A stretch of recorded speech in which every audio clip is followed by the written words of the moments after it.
Oh, all right. Let's get this party started for the third time. What do I mean by that? Well, Pumped. this is the third time Nick and I have recorded this podcast. How does that happen? Well, maybe you can relate. That's how we're going to start it. See what we did there? Um, yeah, maybe you can relate. Technology can be hard at times, especially when you're learning a new skill. So, Nick and I have recorded this now for the third time. We are officially done recording this because Friday is when we record our podcast, which you'll be able to see this week live on Facebook and LinkedIn and whatever. Anyways, we're still figuring out all of our software, and one of the softwares did not record Nick because of the way that we had him in there. Now, that's normally not a problem for most people because they would then check the next time they start the podcast that everyone is working and they do a sound check, and they're really smart people out there. Nick and I are not one of those really smart people when it comes to new technology. So we decided to, start this. And then we worked for a few things over the weekend to try to find a good time. Couldn't, so we did it today, Monday afternoon. We started over half an hour ago, recording one, and it wasn't until the last few minutes that I was telling a very similar story as this one that Nick realized that we still had him under the wrong section. So super fun. Everyone's learning. Let's have fun with this one. Nick, what can you relate to when it comes to technology being complicated? Disregard anything Jalen just said. Everything happens in threes, and it's simple as that. So we're on the third time, and that's the way the stars write it up, as some people believe. So I will leave it at that. And Yeah, just that's explained fair. it in 10 seconds. Everything happens in threes, as some of our family members would say. Yep. Yep. Yep. Yeah. And we'll leave it at that. So, Okay. but let's bring in a more relatable topic, I think, and more Okay. I don't know, entertaining than that one. So, Jalen, what do you got? I think you had a Yeah. good one. Yeah. No. So, anyone that's listening to us, if our NSA person, whatever FBI agent is watching us and making sure we're not doing anything illegal, they're going to be very confused and feel like Groundhog's Day. Because let's go right into this. Nick, can you relate to food being delivered to your front door? I think that it's absurd, and this is the maybe you can relate part. That's absurd in for the quantity of food and the quality of food that you receive. It is much more expensive per versus just buying it in bulk at say like Costco or wherever. And the only value that I truly see from these bulk things like HelloFresh or Freshly or whatever, Yep. that all of them, that yeah, they basically are just giving you their recipes and overpriced produce. What do you Okay. think about that, Nick? Can you relate? I can relate because we currently subscribe to one of those types of services, so I know exactly what you're talking about. And in my opinion, I think they're brilliant because they give you the exact amount you. Maybe I shouldn't go as far as to say they give you the exact amount you want, because sometimes, to be honest, my wife and I both are just like, "Dang, I wish we had a little bit more of that." Um, and I'll play devil's advocate on the flip side. When I go to Costco, I don't want 3 bottles of ketchup. Like, I just want one small bottle because I don't like ketchup that much. But I like to. Now, I can't speak for Brie on that because she definitely likes her fair share of ketchup. It's extra ketchup when we go places Everyone's most of the learning time. Brie is a ketchup fanatic, Yeah, according to yeah. Nick. But then when it comes to the cost of it, shoot, just went to In and Out not too long ago and dropped over $20. I'm just like, well, that's not that cheap. And yeah, that's where my head's at. So I think it's, in my opinion, decent value. Portions are good if you're trying to make sure you're not overeating Oh, we and definitely always can't ending full. overeat on those. Yeah, They're like, yeah. this is for a family of four. You're like, you gave me four tortillas for these tacos. What family of four is eating one taco? Yeah, yeah. No, that is a fair assessment, I think, of a lot of them. Yeah. No, But that's fair. I do like stealing those recipes too, and then Oh, going yeah. going to the grocery store. The challenge then that presents is like, you really like that recipe, and you're just like, okay, how much cream cheese did I need, because that recipe came with a pack that had the perfect amount. And I'm not sure what that perfect amount is, because now I have to buy a little tub, and I'm certainly not going to Costco to buy that tub, because I want a What? small tub, not a massive Don't tub. want 3 years worth of cream cheese just Exactly. chilling out. Yeah. Like whenever we go into Costco, that's where my head goes. I'm like, that's going to be on the shelf for how long? Because yeah, it's nice to have that quantity, but if Yeah. you don't use it that often, my head goes straight to that's disgusting, because that now sits on your shelf for 8 months or however long some of these items do. But those health standards would tell you, nope, that's perfectly fine. It's still good. And I'm thinking that can't be good. It's 8 months old.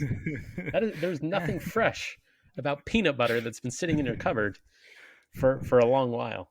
Just in case you go on a hankering and just really want to go for some peanut butter and jelly sandwiches for the next year and a half, you got that 1 gallon tub. Yeah, It's not even metric too. That's the most disgusting part. It's not like 1 liter. It's like, nope, you get 3 gallons. I'm yeah, like, what the fuck? yeah, We're the only, but do you guys not sell to any other country? Okay, I guess we're just freedom units over here. Yeah, and I'm trying to think of what the last thing that we had just had to throw out because we are like, dear God, we have so much. yeah. There's some cottage cheese that I'm pretty sure is half a tub, and I mean like a half a bathtub worth of cottage cheese for $4.95. Great price. Yep. But even if you ate it every day, it's not gonna. And I'm pretty sure I haven't been eating it every day. I didn't eat it today, Just for the so. record, Jalen, I don't think I've eaten cottage cheese in years. But go on. Hey, I'm trying to really just grow into that weird food dad energy. It's like, Okay. what is Okay. dad eating? Like plain cottage cheese, son. It puts hair on your chest and pure protein. Yeah. Dad, you don't work out. That protein is going nowhere. You're right, son, but dang it. Um, Everything there's organic too. Everything there's organic though. You gotta There. Everything where. Costco. Apparently that was one of the things that pissed me off. So I always was told quinoa is like this magical Right. god grain Yeah. that costs $10 for half a pound. At Costco, they sell it for £3 for the same $10. I'm like, what is this? I didn't realize that this grain is. I mean, the returns on it from like a Kroger's or Safeway or wherever you get your regular groceries is absurd on quinoa. And I think it's something that more people need to talk about. Wait, more people need to talk about what exactly? The Sorry. the absurd amount of money that they are making on these ancient Oh, grains. sure. It's Yeah, absurd. yeah. It's absurd. I Absurd, was but people pay it, so it's not so absurd when so many buyers are out there. and they don't know about Costco. They're getting ripped off. Right? Anyone that buys it really likes it for $10 a pound. Oh yeah, there's a market for those crazy fanatics. Yeah, yeah. Goodness, but yeah, that's really all I got with that. But we did talk about, and I'm going to continue to refer to our previous Yeah. 3 attempts. Yep. We did talk about organic. Yep. So Yep. organic, take it, leave it, indifferent. What do you feel? Don't care. Okay. Call me unhealthy, but I've never looked for that stamp of approval to say something was organic or grass fed. Sure. I don't But know. if you have they're the same, similar in price. Yeah, Do you reach for the organic or do you just go with what you normally take anyway? I would say in that case, for me personally, it depends. Because there have been, I guess, some things more along the lines of things that are going to be on a shelf for a Mm-hmm. while that I guess my brain thinks, oh, organic is better if it's going to be on the shelf for a little bit Yeah, versus this isn't organic specific, but a grass fed. Couldn't care less if my cow was grass fed. It's red meat and it's a steak and it's that's going on fair. the grill and it grass fed or not, it tastes the same to me. So But what about the nutrients? organic in the meat department is not a swaying factor for our family. No. Okay, okay. So, Brain Fog Fix, great book. Everyone needs to read it. It's free on Audible if you have the subscription. Talks about what the difference between that is in the forms of omega 3 and omega 6 fats. Maybe one day we can have a nutritionist on here and I'll just have them go off on you and really just take you to task about how And organic is the way to go. yeah, and you lost me at omega. Like omega to my body, I've heard it's important, but like you said, maybe we need a nutritionist to dive into that one, because whatever I Google on it, it's still going to be above my head to be like, is it taste good? I might still eat it.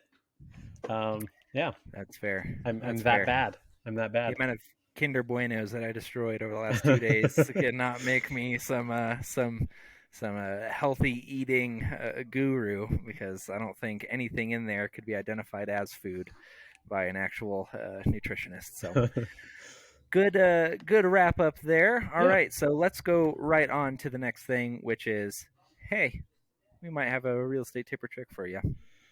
This is deal. exclusive stuff. So, Nick, what do you got for us? Yeah.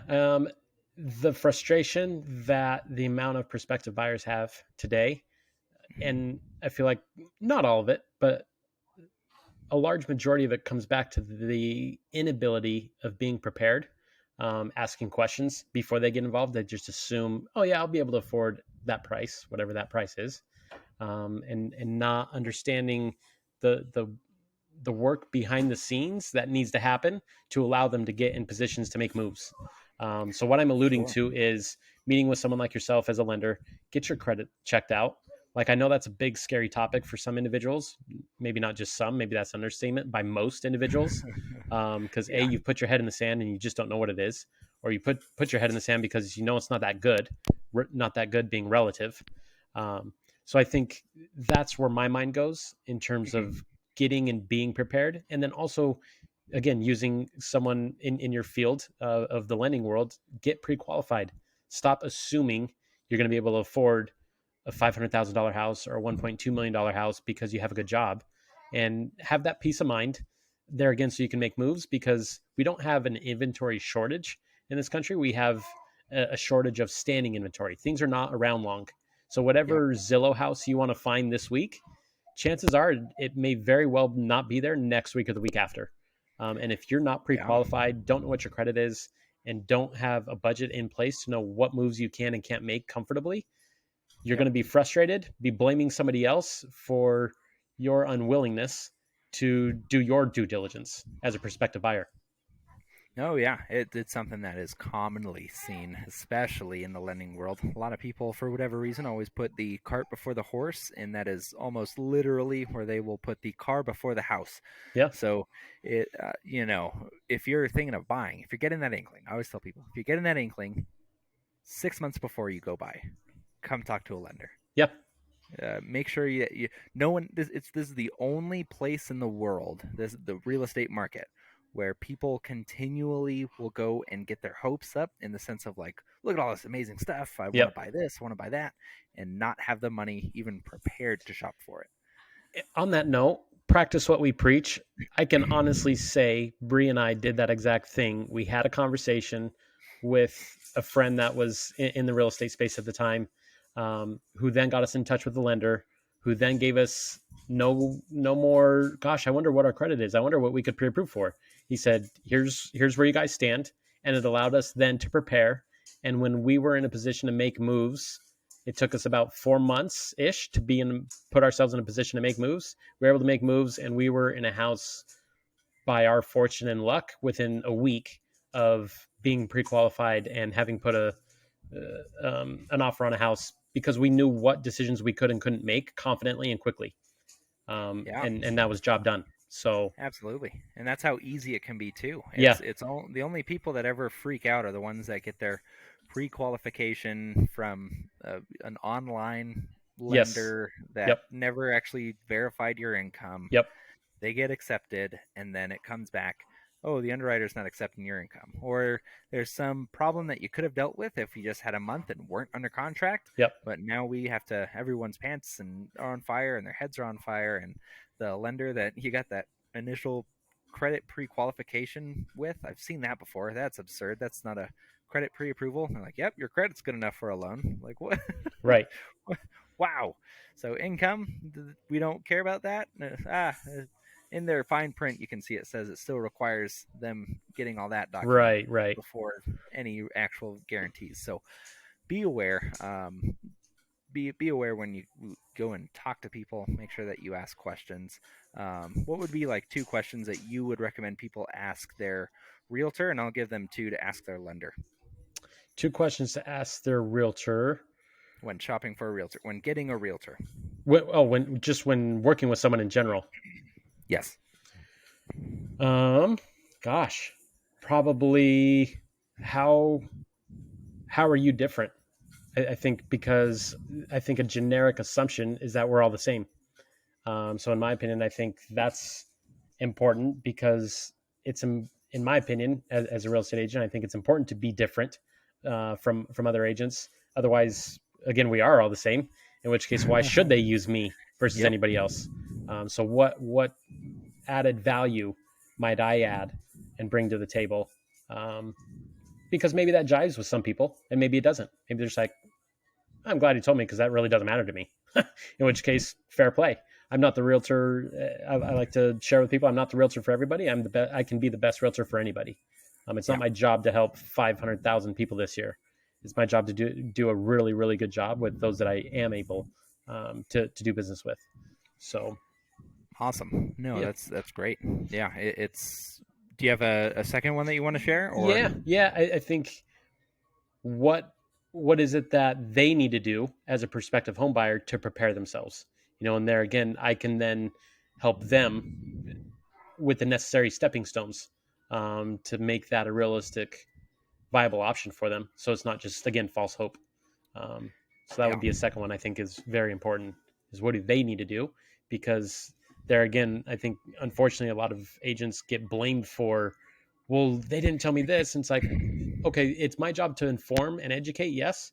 With that being said, it's also any prospective home buyer's job to use the easiest tool you all have at your fingertips, being the internet, and do some of your own due diligence to say, what should I be doing as a first time? And when you have questions, lean on professionals like myself, like yourself, to then help better understand. Hey, I read this. What do you think about that? Right. And Yeah. now we can give our professional opinion, having been in the space, to elaborate a little bit. Yep. Google is a hell of a drug. So it is. um, yeah, the two that you really got to ask when it comes to a lender. A lot of people do a lot of things in the lending world. It can be a cutthroat world. I think in most financial, insurance, real estate, mortgage, you have the people that just try to get as many deals as possible, very transactional. And the way to avoid those people is to see um, really the process. I mean, I'm a very process oriented person when it comes to work.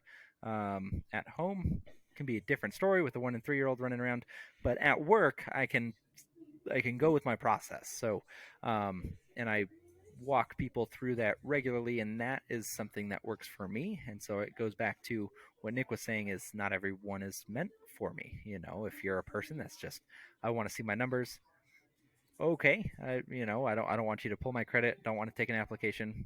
Great. Rocket Mortgage will do that for you, and they'll be less expensive than me because you just want to shop around for interest rate. It, you're not my client. like, like any good professional also knows who they want to work with. It's you're interviewing them just as much as they're interviewing you, because if there's a mismatch in fit where you don't match their systems also, and they're not asking those proper questions or have that system set up, it's going to make them have to work a lot more on your file or with you as a client. That's not how they operate nor how they want to operate. So that's really important to understand. And a good question always is, what's your process? And how do you update us throughout the process? And if that is something that is important to you, then that person will be able to explain it to you. And if it's not, then maybe that's a red flag. So that's number one. Number two, I think Nick had it right on the head, though. That, are you driving with them? Um, I ask a lot of questions up front that aren't about the mortgage, because I try to see more of like what all is going on with them in their life to get kind of a better glimpse of it, because I don't want just this to be a transaction. And so, again, if you are a part of the 80% of people that really value the value that a professional can bring, Great. I'll tell you how to shop right now. Shop with a local person and just use that local person that you jive with.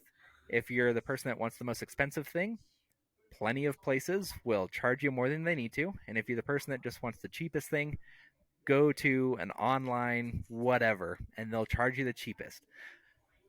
But again, if you're part of that 80%, do your shopping around, or if you meet someone that you jive with on a personal level and that's the person that's going to be your advisor, use them. So Okay. uh, hopefully just made that really easy for all the people that I personally don't want to work with, and those are the rate shoppers where it's but this guy says he can get it for me 1/4% less. Like, Right. well, okay, it's same with real estate. Well, they said they'd list it with me for, if I list it with them, they'd list it for me at only 2% instead of 3%. Right.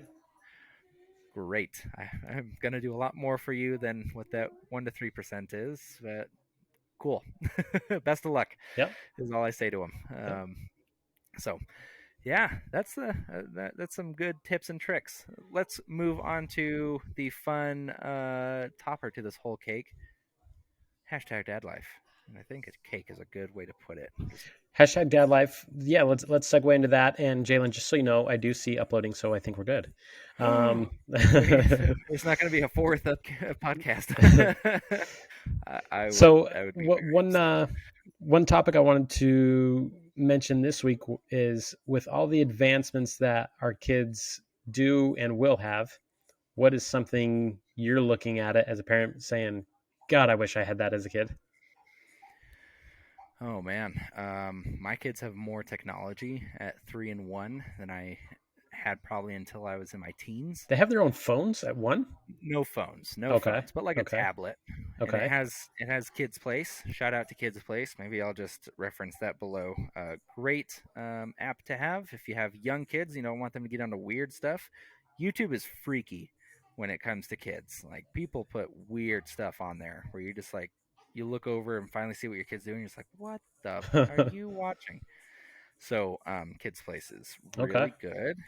But yeah, just the amount of technology that they have, I think it's cool for some things and not cool for others. So we do always limit our sons. 1 year old doesn't really care; he just throws the tablet more than he Yeah. actually watches it. But the 3 year old, um, yeah, it's I think it's a good tool, and I think there'll be people that abuse it and people that use it correctly. Hmm. The people that just give their kid a tablet just for the sake of giving them a tablet isn't necessarily the best thing for them. But if you put limitations or you use it as a teaching tool, that's kind of where I'm like, oh, that'd have been cool if I was younger to kind of have that kind of thing. I had a PlayStation 1 like for until I think I was in what middle school. Mm. So yeah, PlayStation 1, nothing else. And it wasn't like no computer, no, yeah, it was a PlayStation 1. Super cool, but you get tired of the PlayStation 1 games after a while. So Yeah. yeah, what about you, Nick? What are you excited for? I'll stay on that technology bandwagon and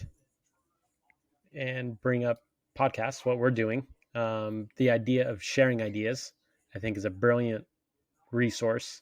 Um, and in addition to that, audiobooks, because I was never much of a reader growing up, and it was probably in college that I came across a couple that I was like, oh, I like that, and then I started going off, um, reading a lot more. So the ease at which audiobooks allows you to listen to things, right? Because now kid doesn't necessarily have to buy the paperback. He can get his phone, put in some earbuds, and he's listening to something on an 8 hour road trip. I think, or myself, not just him. So to be able Yeah, to have the ease of that, I think is brilliant. It's so convenient, right? So that's where my head goes. Podcasts and books in general. yeah. So What do you have as a go-to podcast if you're just driving around? You're like, hey, not don't really know what to do. Podcast. for those of you that haven't heard of this one, Beyond Real Estate with Jalick is pretty entertaining. No, um, Ninja Selling. I like Ninja Selling personally. One that methodology, if you will, really relates to me and how I like to work with individuals and run my business day to day. So it has a lot of relatable topics that that I find a lot of value in. That's probably my go-to. that's Okay. just simple and easy for me to pop in and out of. And I And look that's for forward the audiobook? to be honest. Sorry? That's an audiobook, not a No, that's a podcast? proper podcast. Oh, Yep, really? yep, Didn't know that they had a podcast. yep. And then audiobook right now I have Rethink by Adam Grant. And that was just published, I think, last month. And my one that I already have in my cart to purchase once I get done with that one is The Power of Regret by Mm, Daniel Pink. So he just came out with that one this month, February.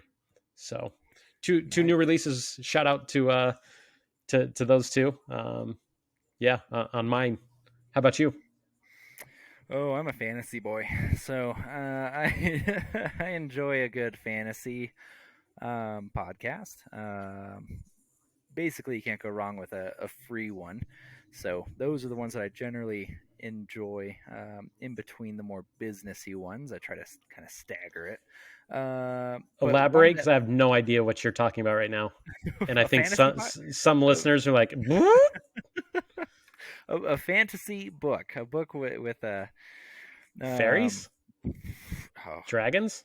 you wish. Let me pull up some. Can I name them off the top of my head? Sure can't. But Daniel Pink to Sell as Human is one that I have on Yeah. my list. Okay. Um, that's one that I thought would be pretty cool. Ooh, one that I just read. Absolutely love it. Is just finished it too. Is going to be uh, Lexicon. If Okay. anyone, Never heard of it. no, Okay. it's a great book. It's a great book. And then the other Wait, do the good one, guys win? I'm not gonna spoil anything for Oh my anyone. That's god! Every movie has a good uh-huh. guys win. And then Scythe. Scythe is a really good one. If anyone hasn't read that, it's part of a 3 book series. Sounds like what you cut It's an down interesting old concept. corn stalks with.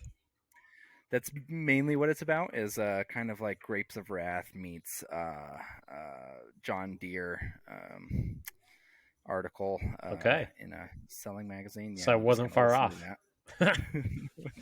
No, it's about Grim Reapers. Okay, okay. uh, but yeah, it's worth listening to. And with audiobooks, I always say people should just get the free subscription, or the not free subscription, the subscription where you get 1 credit a month, and then you get Mm, a bunch of their free books. okay. Because then you can really just try out some cool stuff and be like, oh, what's this one? Oh, Yep. what's this book? And they have podcasts on there, so always worth checking into with that as well. Yeah, but yeah, that's I haven't been reading as many audiobooks as I've was for a while. For a while, I was on a good clip. I was reading some old traditional ones. Started reading the Bible. Um, that was interesting. Nick, over or under? The Bible is 80 hours long. Would you say over 80 hours or under Over. 80 hours? You're right. I Okay. think it was 82 on the audiobook. I was Okay. like, good God. You could always fast forward it 82 and then hours. make it super fast, and then it's not 80 hours. Yeah, Yeah. yeah, you're getting the Bible in 2 times speed. Now Yeah. now it's only 2 days worth of listening. Right. Goodness, holy cow! Yeah, that a bit more than I was ever willing to bite off, but I'll Okay. slowly eat it one little bit at a time. Okay. Okay. uh, anything else to add to this one, Nick? No, no. I think we All right. we came back and third time's a charm. Hit Huh. on the points we needed to and wanted to. Well, you So, know what? We almost forgot. We oh, almost forgot. I know We what we almost almost forgot. forgot. Yep, you're right. I'm pulling it up. I'm pulling it up because as professional podcasters, we always make sure that we are on top of absolutely everything, and on top of everything means that we have the ability to ramble on for a while while we So, try for to those find of you that feel like something. you don't know what you're listening to, you are going to get to know me a little bit better. That's what we're getting at. Boy, howdy are we. I just need to pull it up. Don't mind me. We definitely didn't forget it the first time. And we're definitely not forgetting it this time because we have some fun questions. Nick, rapid fire. What's your favorite word? Scrumptulescent. Scrumptulescent. I saw a small kid go home crying when he was given that word at a spelling bee. What's your least favorite word? Terrible. A little biased, but all right. What sound noise do you love? Waterfalls. Hmm. Don't go chasing them. And what sound or noise do you hate? Mosquitoes buzzing by ears. The Zuzuvela was not Nick's go-to No, instrument. no. All right. If you didn't do what you're doing, i.e., sling in real estate, what profession would you like to do? Architect. All right. What profession would you never like to do? Hmm. There's quite a few of those. The one I would least look forward to, a garbage man. Bunch of garbage men just threw this podcast in the trash. Thanks, Nick. There goes a portion of the demographic we were going after. There's Working Americans. Nick just no right or wrong, just preferences. okay. That's what we'll say to other people. But with you as the first one through it, I'm going to criticize every single one. And before you die, ending it on a light note, where must you visit? Um, a Caribbean or Caribbean, depending on who you're talking to, uh, a Caribbean island with my wife. And I would say that because I know that's her goal. And I'd say, you know what, need to do that before I'm out. Before you die? Yep. Yep. That's fair. That's fair.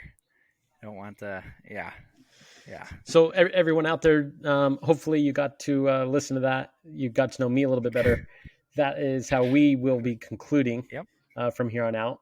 So you can always get to know someone a little bit more, and it's not just going to be Jay and I on this one. So you won't have to hear something about me again. That's my one and only, and Jalen's is to come. But as we get different individuals here sharing within our space, we feel like it'll only be appropriate to make sure you and we get to know them a little bit better as well. So Yeah. Absolutely. If you know anyone cool, have them hit us up. no, I think we have some good ideas as well. To be fair, Yeah. have some good contacts. So, guys, hope you enjoyed it, and thanks for listening. And tune in next. Well, I say next week. Tune in this week, and we'll talk soon. Yep. See you on the airwaves, Nick.